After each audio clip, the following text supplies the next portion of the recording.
Pindang Panano Kahigamdi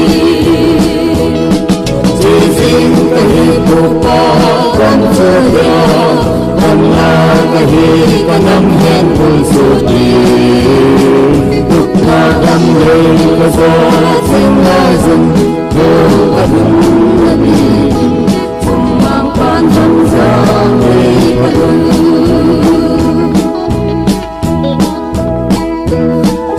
Pemainan ibang samudra sasat Amor minangau sa pumong tingong Kumlang trupa na hundaw trigang Paulang anak may naulang gunro Panano kahigamdi Sising kahipupa kamsaya Panna kahikanam Henkul Suti Tukna Damre Kasat Singazan Dokadun Nabibin Sumang Panham Sampai Padun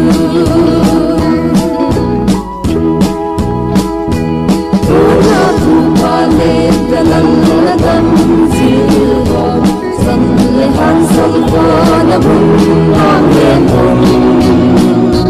Kungsan Kangsan Mulagan Sinrin Lihat Tingin Pangtikang Linsan Panano Kahigamdi Sising Kahipupa Kamsaya Panna Kahikanam Henkul Suti Tukna Damre Kasat Singazan Dogadun Nabibin Sumang Panham Sampai Padun Upang Palmanan Nonawang Nagalin Tuna Hangat Tuna MCD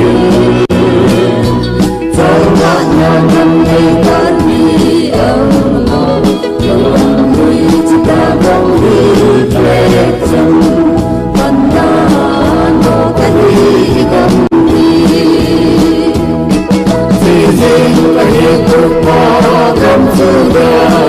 Panna kahikanam Henkul Suti Tukna Damre Kasat Singazan Dogadun Nabibin Sumang Panham Sampai Padun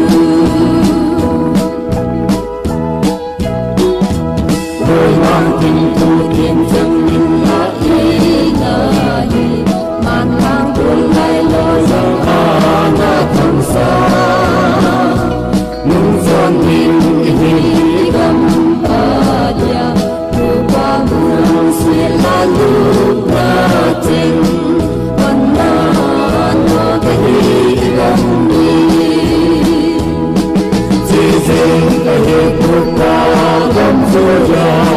Panna Kahikanam Henkul Suti Tukna Damre Kasat Singazan Dogadun Nabibin Sumang Panham Sampai Padun